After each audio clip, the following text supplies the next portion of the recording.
Hello everyone, welcome to my YouTube channel star coaching classes. I am Vishal Singh और mathematics teacher. तो हमारे पास chapter number 6 जो class 9th का NCERT का chapter 6 चल रहा था वो कंप्लीट हो चुका है। तो उसको ध्यान से पढ़ें। सारी एक्सरसाइज मैंने उसमें कराई हुई है विद एग्जाम्पल्स विद थ्योरम्स। अब हम ना स्टार्ट करते हैं चैप्टर नंबर 7 ट्रायंगल्स। तो सबसे पहले हमें पता होना चाहिए कि ट्रायंगल्स क्या हैं। तो चैप्टर स्टार्ट करने से पहले मैं आपको बता दूं कि please like share and subscribe my YouTube channel और बेल आइकन जरूर प्रेस करें ताकि आपको डेली नोटिफिकेशन मिलता रहे। नाउ स्टार्ट करते हैं हम अपना चैप्टर नंबर 7 ट्रायंगल्स। तो सबसे पहले हमें पता होना चाहिए कि ट्रायंगल्स होते क्या हैं। What is triangles? भाई हम ट्रायंगल पढ़ने जा रहे हैं तो ट्रायंगल से पहले हमें पता होना चाहिए कि ट्रायंगल है क्या। तो हमें सबसे पहले ट्रायंगल का डेफिनेशन क्या होता है कि एक ऐसी बंद आकृति जिसकी 3 विमाएं हों, मतलब जिसकी 3 भुजाएं हों, 3 साइड्स हों, ऐसी क्लोज्ड फिगर। तो क्या डेफिनेशन होगी ट्रायंगल्स की? एक क्लोज्ड फिगर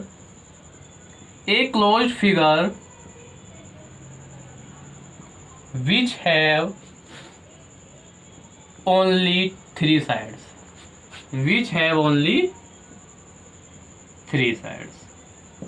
तो क्या होगी ट्रायंगल की डेफिनेशन? एक closed figure which have only 3 sides. मतलब एग्जांपल के लिए क्या कि हमारे पास इस तरीके से होगा ट्रायंगल। ठीक है, तो ट्रायंगल मतलब यदि हम ए बी सी एक हमारे पास ट्रायंगल हो गया, इस तरीके से हम बोलते हैं कि triangle A B C. Now अब हमारे पास ट्रायंगल में हमें पढ़ना क्या है? हमें पढ़नी है सिमिलरिटी। सिमिलरिटी तो आप 10th में पढ़ोगे। कॉन्ग्रुएंसी, ठीक है, कॉन्ग्रुएंसी पढ़नी है हमें। तो कॉन्ग्रुएंसी होती क्या है? ठीक है, कॉन्ग्रुएंसी हम पढ़ेंगे। कॉन्ग्रुएंसी तो कॉन्ग्रुएंसी क्या है? कॉन्ग्रुएंसी का मतलब है कि हमारे पास यदि 2 ट्रायंगल होंगे तो वो बिल्कुल same shape and same size होगा, उसे बोलते हैं कॉन्ग्रुएंट। हमारे पास ऐसी 2 फिगर जो देखने में भी सेम हो और साइज में भी सेम हो, उसे बोलते हैं कॉन्ग्रुएंट। तो क्या होगी कॉन्ग्रुएंट की definition? 2 figures are congruent. 2 figure कब कॉन्ग्रुएंट होंगी? इफ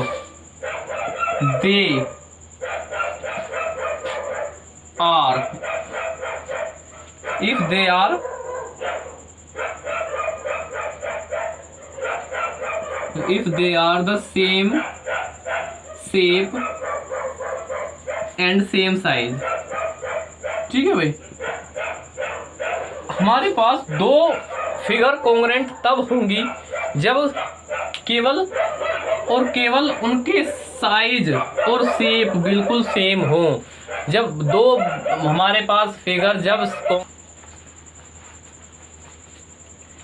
ठीक है भाई, तो कॉन्ग्रुएंट समझ में आया सबके? मतलब same shape and same size हमारे पास कॉन्ग्रुएंट फिगर में होंगे। Now pause the video and note the definition. Now अब हम बात करते हैं सीपीसीटी। तो ये सीपीसीटी क्या है? मतलब ये होता है 2 ट्रायंगल हैं और ये दोनों कॉन्ग्रुएंट हैं। सपोज करो A B C P Q R दोनों कॉन्ग्रुएंट हैं। तो सीपीसीटी का मतलब है कि यदि दोनों कॉन्ग्रुएंट है तो ये एंगल इस एंगल के इक्वल होगा। हमने बोल दिया कि A B C is congruent. Congruent का साइन ये होता है इक्वल के ऊपर ये ऐसे लगा दो। A B C is congruent to P Q are.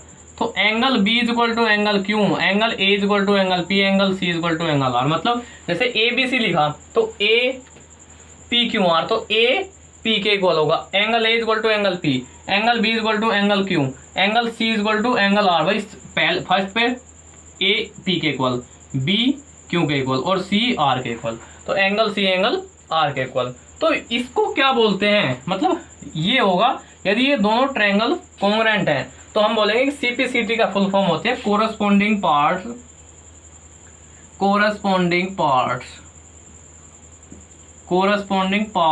Of congruent triangle.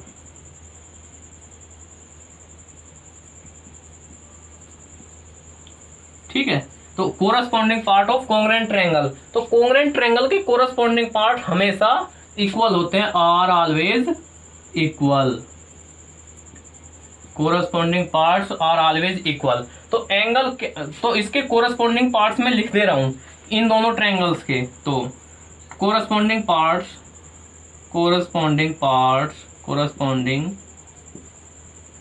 Parts of triangle ABC and triangle PQR। तो PQR और ABC के कोरस्पॉन्डिंग पार्ट्स कौन कौन से होंगे भाई? AB is equal to PQ, ये दोनों साइड कोरस्पॉन्डिंग होगी। BC QR के कोरस्पॉन्डिंग होगी और AC PR के कोरस्पॉन्डिंग होगी। Similarly angle A angle P के corresponding, angle B angle Q के corresponding and angle C angle R के कोरस्पॉन्डिंग। ठीक है, बड़े ही ध्यान से समझना है आपको, बहुत ही इंपॉर्टेंट चैप्टर है आपका ट्रायंगल। सेम ट्रायंगल चैप्टर आपका 10th में भी है। यदि आपका ये क्लियर होगा तो आपका 10th का अपने आप ही क्लियर, मतलब बहुत ही आसानी से आपके समझ में आ जाएगा। यदि आपने 9th का ट्रायंगल चैप्टर कंप्लीट कर लिया अच्छे तरीके से, तो बहुत ही ध्यान से आपको पढ़ना है, बड़े ध्यान से आपको क्वेश्चंस करने हैं। अब इसमें हम क्राइटेरिया पढ़ेंगे, सिमिलरिटी कॉन्ग्रुएंसी का क्राइटेरिया क्या होता है। तो pause the video and note down now. अब हम पढ़ते हैं criteria for congruency of triangle. तो हम जब ट्रायंगल की कॉन्ग्रुएंसी पढ़ रहे हैं तो क्राइटेरिया पढ़ेंगे, तो हम पढ़ेंगे अकॉर्डिंग टू एनसीईआरटी। जो हमारे पास एनसीईआरटी में क्राइटेरिया गिवन है वो हम पढ़ेंगे यहाँ पे। ठीक है, तो अपनी एनसीईआरटी की बुक अच्छे से पढ़नी है आपको। बुक आपको डेली बोलता हूँ कि बुक पेन कॉपी आपको अपने पास रखनी है। जो मैं आपको पढ़ा रहा हूँ नोट करते हुए चलना है, साथ साथ नोट करोगे तभी समझ में आएगा। ठीक है, तो अब हम पहला हमारे पास जो पहला क्राइटेरिया होगा कॉन्ग्रुएंसी का, उसे पढ़ेंगे हम angle side angle, side angle side. मतलब साइड एंगल साइड का मतलब क्या है कि साइड एंगल साइड, हमारे पास दो ट्रायंगल होंगे। किस तरीके से? ये दो ट्रायंगल होंगे ABC PQR, दो ट्रायंगल है।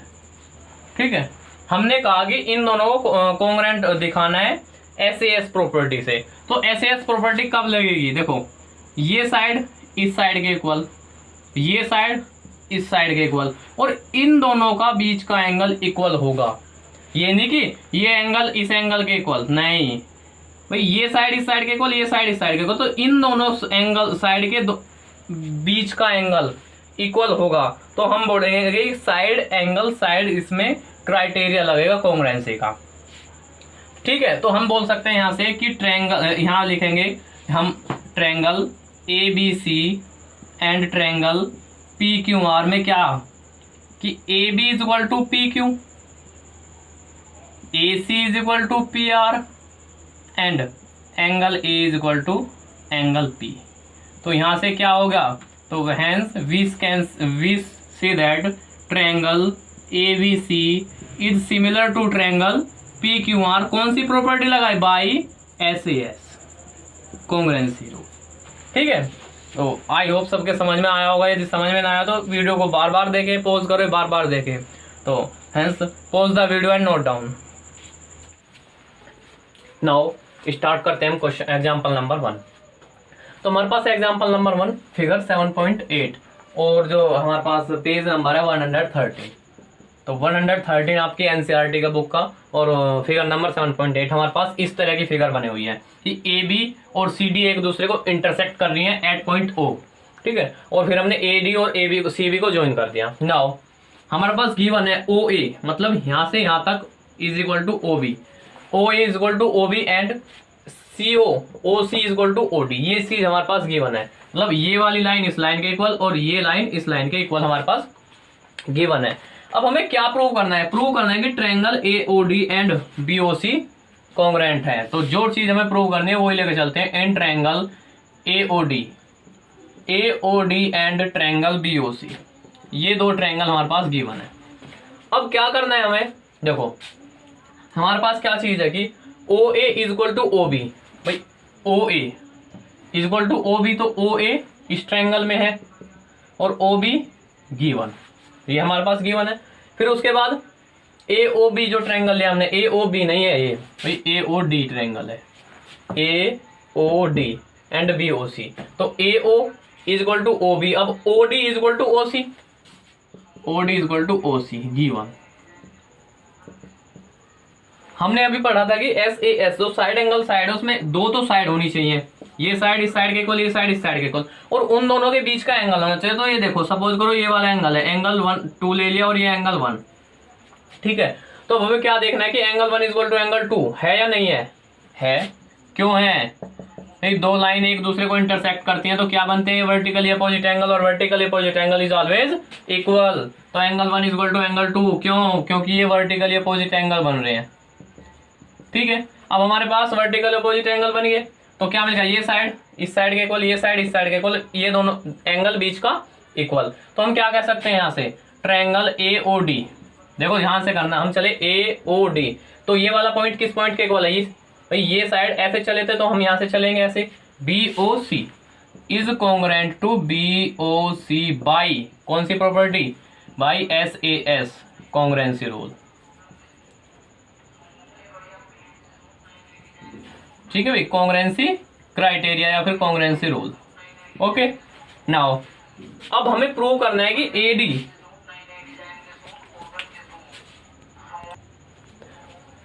नाउ अब हमें करना है कि AD पैरेलल BC। तो सबसे पहले हमने क्या कर दिया? ट्रायंगल AOD को BOC के कॉन्ग्रुएंट दिखा दिया, ये साइड इस साइड के इक्वल, ये साइड इस साइड के इक्वल, और बीच का एंगल हो गया। तो हम कह सकते हैं कि जो AOD similar to BOC SAS congruency rule. तो हमने पढ़ा था CPCT मतलब congruent part of corresponding part of congruent triangle equal होते हैं हमारे पास। तो ये एंगल इस एंगल के इक्वल होगा, क्योंकि हम A से स्टार्ट कर रहे हैं तो B से, ये इधर A से स्टार्ट करो उधर B से, तो angle A equal to angle B होगा, क्या बोलेंगे इसको? बाई CPCT, ठीक है भाई, CPCT हो गया। और हमारे पास ऐसे कोई दो लाइन है और बीच में एक लाइन इंटरसेक्ट कर दे, हमें नहीं पता ये पैरेलल है, इसको इंटरसेक्ट कर दिया और ये एंगल इस एंगल के इक्वल आ जाए, तो अल्टरनेट इंटीरियर एंगल, यदि अल्टरनेट इंटीरियर एंगल इक्वल हो तो ये दोनों लाइन जो होंगी वो पैरेलल होंगी। अब हमारे पास A और B क्या बना रहे हैं? अल्टरनेट इंटीरियर एंगल ही तो बना रहे हैं, और दोनों इक्वल है। तो हम कह सकते हैं कि angle A and angle B are alternate interior angle and both are equal. भाई जब अल्टरनेट इंटीरियर एंगल हमारे पास इक्वल होंगे तो हम क्या कह सकते हैं? Then we can say that यदि हमारे पास अल्टरनेट, यदि ये दोनों पैरेलल होती तो अल्टरनेट इंटीरियर इक्वल हो जाते हैं, और यदि इक्वल है तो ये दोनों लाइन पैरेलल होंगी ही होंगी। तो hence we can say that AD is parallel to BC या CB। हेंस वेरीफाइड, यही हमें वेरीफाई करना था बस। आई होप सबके समझ में आया होगा। यदि समझ में ना आया तो वीडियो को पॉज करो, बैक करो और वापस देखो।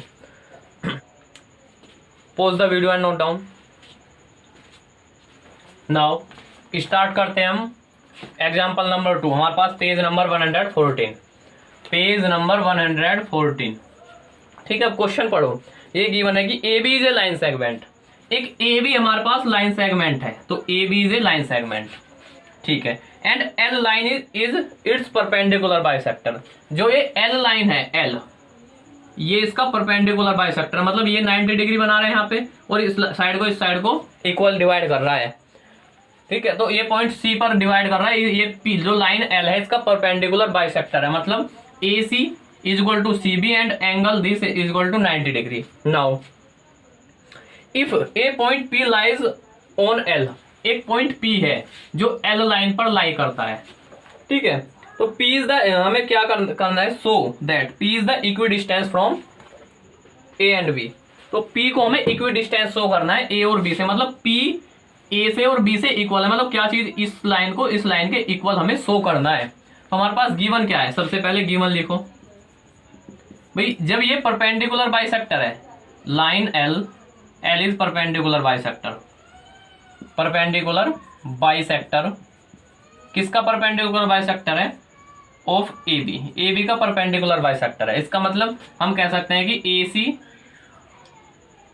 इज इक्वल टू CB, ये चीज हमें गिवन है, AC is equal to CB and angle, इसको बोल देते हैं 1 और इसको 2, angle 1 is equal to angle 2 is equal to 90 degree. ये चीज हमारे पास गिवन है, और इसमें शो क्या करना है? हमारे पास हमें शो करना है कि P is equidistance from A and B, to show P is equidistance, मतलब from A and B, A और B से इक्विडिस्टेंस है, मतलब क्या है कि जो ए पी और पी बी है वो इक्वल दिखानी है हमें, A P and P B, ये इक्वल प्रूफ शो करना है हमें। ठीक है, तो अब हम ध्यान से करते हैं इसका सॉल्यूशन स्टार्ट। तो बड़े ध्यान से आपको समझना है, बहुत ही आसान क्वेश्चन है। तो सॉल्यूशन में क्या करेंगे, देखो हम हमारे पास ये साइड इस साइड के इक्वल है, ये एंगल इस एंगल के इक्वल है, और देखो ये वाली जो साइड आ रही है वो दोनों ट्रायंगल में आ रही है, तो मतलब यहां से यहां तक तो इस ट्रायंगल के लिए भी है और इस ट्रायंगल भाई इक्वल होंगे ही होंगे। तो हम क्या कह सकते हैं, सबसे पहले तो A C is equal to, now in triangle यदि हम A C P and triangle B C P को सिमिलर दिखा दें, सॉरी कॉन्ग्रेंट दिखा दें, भाई कॉन्ग्रेंट मिलते ही जब ये ट्रायंगल इस ट्रायंगल के कॉन्ग्रेंट हो जाएगा तो ये साइड इस साइड के इक्वल होगी by C P C T, बताया था ना, corresponding parts of congruent triangle always equal. जब ये दोनों कॉन्ग्रेंट हो जाएंगे तो ये साइड इस साइड के कोरस्पॉन्डिंग होगी तो इक्वल होगी। नाउ हमारे पास A C B triangle and B C P में क्या गिवन है, A C is equal to C B, A C is equal to B C given है। क्यों गिवन है, यहाँ ध्यान दो, क्योंकि जो एल लाइन है वो परपेंडिकुलर बाइसेक्टर है ए बी का, मैंने यहाँ लिखा हुआ है, तो A C is equal to C B हमारे पास गिवन है। Now angle one is equal to angle two, angle one is equal to angle two, क्यों, ये भी गिवन है 90 डिग्री। अब हमें तीसरी साइड एंगल, तो ये वाली साइड चाहिए, देखो पी सी ए सी पी में भी आ रही है और बी सी पी में भी आ रही है ये वाली लाइन, तो हम कह सकते हैं कि C P is equal to C P common, common line होगी हमारे पास ये। तो यहां से क्या मिल गया हमारे पास, हम कह सकते हैं कि triangle A C P is congruent to triangle B C P by C P C T. ये साइड इस साइड के इक्वल है, ये एंगल इस एंगल के इक्वल है, और ये हमारे पास क्या होगी कॉमन। तो हम कैसे चले, ए सी पी, तो इधर से भी ऐसे चलना पड़ेगा, बी सी पी कॉन्ग्रेंट हो गए by C P C T, sorry by S A S congruency rule. ठीक है भाई, कॉन्ग्रेंसी रूल से ये कॉन्ग्रेंट हो गए। अब हमें क्या बताना है कि ए पी और पी बी को इक्वल है या नहीं है। देखो कैसे करेंगे हम, ए पी बी पी, यही तो बताया था, यदि ए पी तो यहां से देखो बी पी तो इक्वल है, तो यहां से कह सकते हैं कि A P is equal to B P by C P C T, और जो चीज हमें प्रूव करनी थी वही मिल गया, A P is equal to B P तो शो करनी थी, तो हैंस जब ए पी और पी बी इक्वल है तो इस पॉइंट की यहां से दूरी और यहां से दूरी इक्वल होगी, तो हम कह सकते हैं कि hence P is the equidistance from A and B. ठीक है भाई, हमारा क्वेश्चन कंप्लीट। आई होप सबके समझ में आया होगा, यदि समझ में ना आया हो तो वीडियो को बैक करो और बार बार देखो, बहुत ही आसान क्वेश्चन है, अच्छे से करना है सबको, इंपॉर्टेंट है, जितने भी एग्जाम्पल है आपको सभी करने हैं, कोई एग्जाम्पल छोड़ना नहीं है। ठीक है, और आपके ये 9th का जो चैप्टर है 10th में भी बहुत काम आने वाला है, तो pause the video and note down. तो मैं आप यदि आपके अच्छे से समझ में आ रहा है तो बहुत अच्छी बात है, वरना कॉपी और पेन आपको बहुत लेके बैठना है, साथ के साथ नोट करना है, बार बार वीडियो देखनी है। तो please like share and subscribe और बेल आइकन जरूर प्रेस करें ताकि आपको डेली नोटिफिकेशन मिलता रहे। Thank you class.